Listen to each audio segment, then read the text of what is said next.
What's the meaning of armored personnel carrier?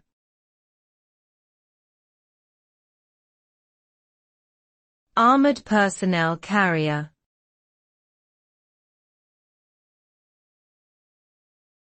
Armored personnel carrier.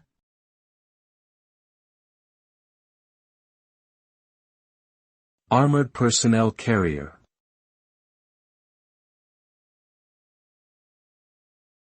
Armored personnel carrier.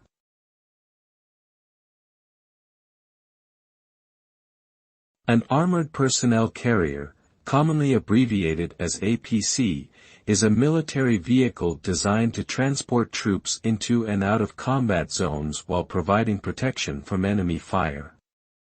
It is typically equipped with thick armor plating and a range of weapons to defend against enemy attacks.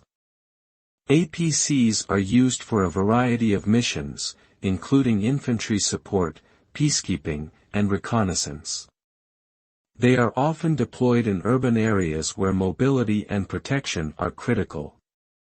APCs play an important role in modern warfare, helping to transport soldiers safely through dangerous environments.